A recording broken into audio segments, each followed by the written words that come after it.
Bueno, Pedro, y esta semana uno de los temas importantísimos ha sido que lo anunció el presidente Barack Obama en forma oral, en un discurso, y a través de una carta el presidente Raúl Castro, que se van a abrir finalmente, que hay fecha para abrir las embajadas en La Habana y en Washington. Esa fecha es el 20 de julio, muy importante, pero me gustó mucho la carta de Raúl Castro, donde deja muy claro que Estados Unidos tiene que atenerse al cumplimiento de lo que indica la Carta de las Naciones Unidas. ¿Por qué? Dice, no a la injerencia en la política de otros países.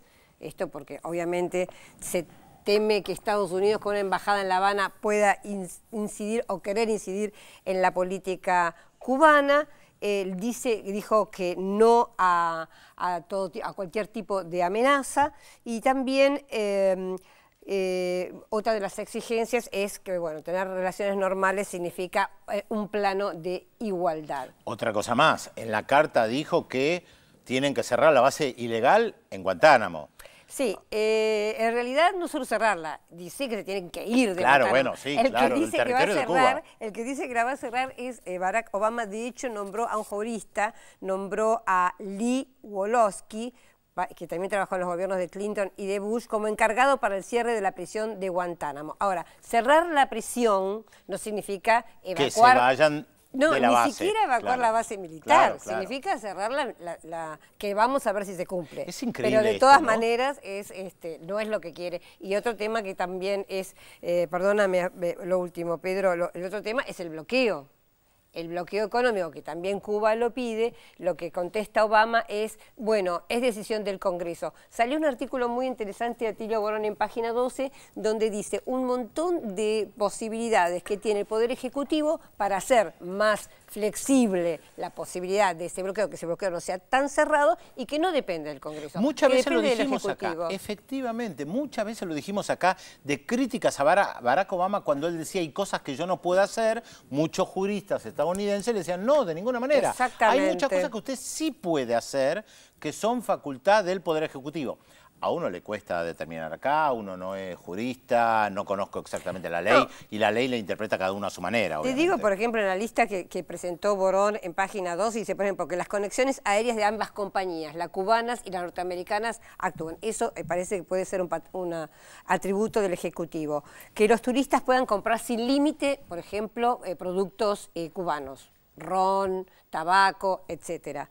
Eliminar el pago en efectivo y por adelantado de las compras cubanas a Estados Unidos. Es decir, hay una cantidad, son muchas, son más de 10 creo, que son interesantes porque podría ser muy beneficioso para Cuba y de alguna manera, bueno, porque el Congreso con mayoría republicana sin duda no va a votar por el fin del bloqueo. Y sin lugar a dudas un éxito para Cuba haber resistido tantos años el bloqueo, la invasión, todo lo que ya conocemos de la historia de la desafortunada intervención de Estados Unidos en Cuba y cómo el gobierno se plantó y logró algo que es importante. El mercado de Estados Unidos es muy importante para Cuba. Hay miles de cubanos que viven en Estados Unidos o nacidos ya en Estados Unidos que se sienten cubanos, y además el objetivo de la revolución no era romper relaciones diplomáticas con Estados Unidos. El objetivo de la revolución a nivel interno es otro, no pelearse con Estados Unidos. Lo único que para Estados Unidos sí sigue siendo de interés cambiar el gobierno que existe hoy, lo dijo directamente Obama,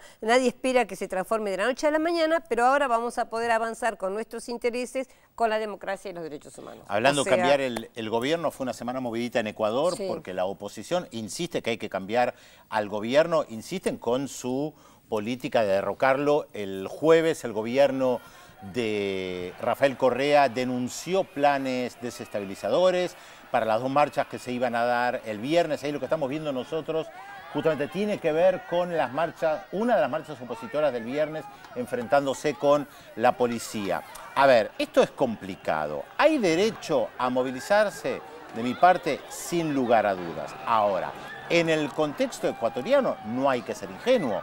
Aquellos que se movilizan en contra del gobierno de Rafael Correa dicen explícitamente, muchos de ellos, que Correa se tiene que ir. que fue un presidente elegido. O sea, sin esperar al fin del mandato, exactamente, obviamente. Por eso Correa los desafía permanentemente. Bueno, vayamos a elecciones. Porque gana otra vez, Correa, porque sabe que gana otra vez y aparte porque tiene un mandato constitucional. Por eso es importante marcar esto. No son protestas solamente de sindicatos por una cuestión concreta o de los partidos opositores en contra del gobierno.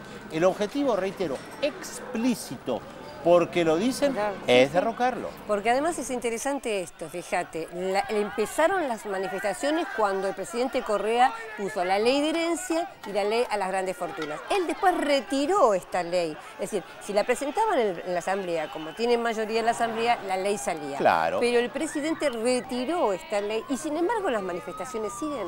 ¿Pero cómo? Si el tema que desencadenó las manifestaciones dejó de existir, ¿por qué sigue habiendo manifestaciones? Bueno, como comentamos en el bloque anterior, tiene que ver también la visita papal, ¿no es Sin cierto? lugar a dudas, a mi juicio lo que trataban de evitar era justamente la llegada del Papa a Ecuador, no lo lograron. Bueno, muy bien. ¿Qué te parece si no conocemos quién es la incógnita Vamos de a esta revelar, semana? claro que sí. Nuestro personaje de hoy es Tania Bruguera, artista cubana, nacida en 1968 y ganadora de la beca Guggenheim. Felicitaciones a los que acertaron y claro está, agradecerles a todos los que llamaron como lo hacen sábado a sábado. Muchas gracias. ¿Nos despedimos hasta el sábado? Nos despedimos hasta el sábado, quedaremos pendientes con el referéndum en Grecia. Exactamente, minuto a minuto, hasta el sábado.